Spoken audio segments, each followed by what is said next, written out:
Only a few people have ever won a professional mixed martial arts competition, especially when they were involved in a large promotion. Even while raising your hand at the pinnacle of competition is an amazing achievement, not every victory is deserving. This episode will examine 10 contentious victories that the winner probably wasn't too happy about. Now, without further ado and ranked in no particular order, let's take a look at 10 of the most undeserved wins in MMA. Number 10. Matt Hamill vs. Jon Jones. Occasionally, commentators and fans alike have made the mistake of referring to Jon Jones as an undefeated fighter. Technically, this isn't true due to his controversial loss to Matt the Hammer Hamill at the Ultimate Fighter X Finale. In truth, Jones was winning the contest handily and even appeared to be on the verge of finishing his opponent with a series of vicious elbows. When the fight was stopped, many of the spectators and even Jones himself believed he had secured a TKO victory. As such, many were surprised when Bruce Buffer declared Hamill the winner via disqualification. As it turned out, Jones had used 12-6 elbow strikes, which are illegal under the unified rules of MMA. According to the record books, Matt Hamill is the only man to have a win over Jon Jones. That said, it would be a gross stretch to claim that he actually beat the longtime light heavyweight champ, considering how things were going prior to the foul. Given the nature of the setback, many in the MMA community still consider Jones to be unbeaten. Number 9. Belfort vs. Randy Couture 2. UFC 46 was headlined by a rematch between Randy the Natural Couture and the Phenom Belfort, with the light heavyweight title hanging in the balance. The two had previously met at UFC 15 in a fight that the Natural won via TKO in dominant fashion. Roughly 7 years after their first meeting, a now 40-year-old Couture hoped to duplicate his success against a prime Fedor Belfort. Unfortunately, he wouldn't get the opportunity that evening. Less than a minute into the bout, Belfort landed a glancing blow that caused a cut above his opponent's eye. Doctors deemed the cut was too severe for the champ to continue. Given that it was a bit of a fluke injury which occurred inside the first minute, the fight could have been ruled a no contest. Instead, Belfort was declared the winner and awarded the UFC Light Heavyweight Championship in what could only be described as a lackluster title win. Couture would be granted an immediate rematch and regain his light heavyweight crown at UFC 49. Number 8. Gracie vs. Ken Shamrock II. With his origin dating all the way back to UFC 1, Gracie vs. Ken Shamrock was the promotion's first great rivalry. The MMA Pioneers trilogy began with a Gracie win at the organization's inaugural pay-per-view.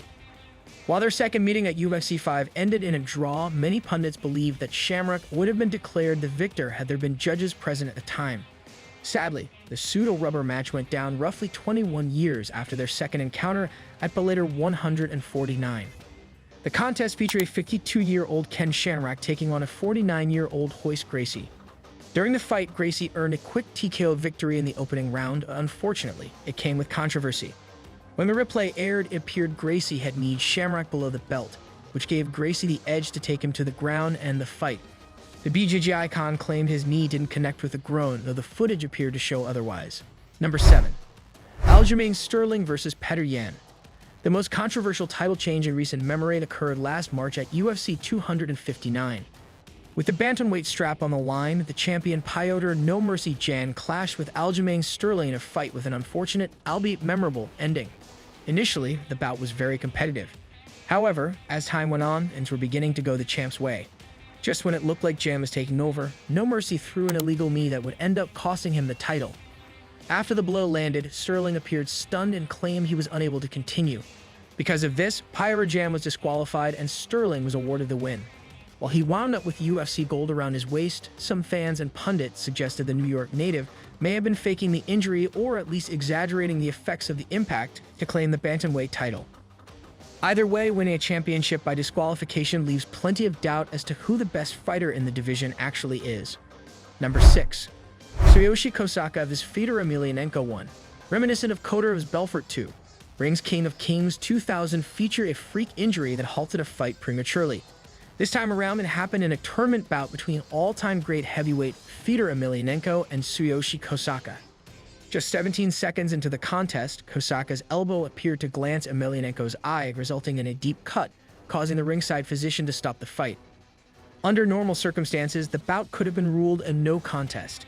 However, since it was a tournament, a winner needed to be declared, thus resulting in the first loss of the Russian's career. Following the setback, Fedor would remain unbeaten for the next decade and go on one of the most remarkable runs in MMA history, defeating many of the best heavyweights of his era. During that span, he even avenged the loss to Kosaka at Pride Bushido 6 in 2005. Number 5. Matt Hughes vs. Carlos Newton. Former NCAA Division I wrestler Matt Hughes would become one of the all-time great UFC welterweight champions. That said, his inaugural title win hardly foreshadowed his Hall of Fame run with the promotion.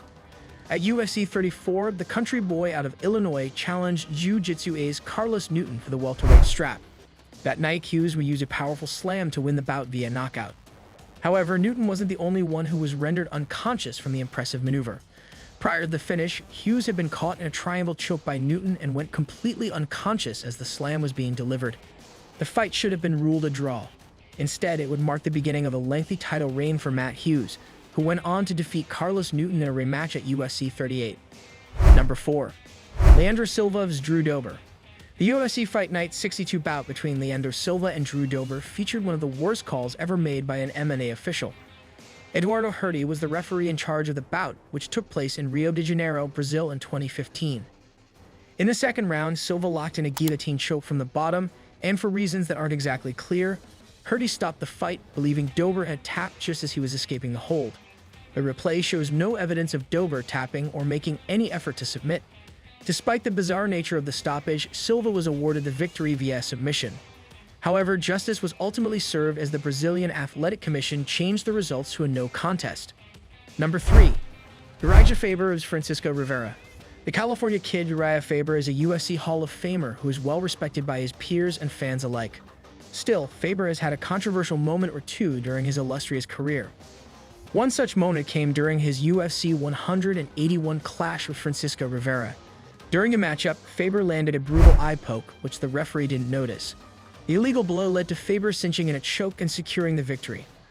The poke was so severe, Rivera would need surgery to repair a cracked retina. At the very least, the referee should have given Rivera time to recover. Had that happened, the bout likely would have been stopped and declared a draw or even a disqualification loss for Faber. Number 2. Megan Anderson vs. Cat Zingano. Alpha Cat Zingano began wrestling at the age of 12 and would go on to enjoy a successful college career that saw her win a national championship. Her elite grappling served her well in the world of mixed martial arts, where she would defeat several big names including Misha Tate and Raquel Pennington. Of course, she's arguably best known for being the last woman to defeat double champ Amanda Nunes in a bout that went down in 2014 at UFC 178. Hoping to face Nunes, this time for a title, Zingano moved up to the women's featherweight division. On paper, her inaugural featherweight matchup against Australia's Megan Anderson looked favorable given Zingano's wrestling pedigree and Anderson's suspect takedown defense. Unfortunately, their UFC 232 bout would end in a bizarre fashion.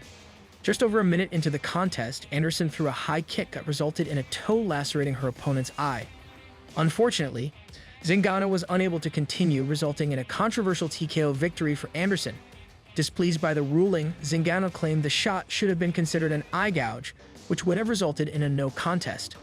Legal or not, it felt like the match ended before the better fighter was determined. Number 1. Bobby Green vs. James Krause. UFC Fight for the Troops 3 featured a highly anticipated bout between James Krause and Bobby King Green, both of whom were considered two of the lightweight division's most talented prospects at the time.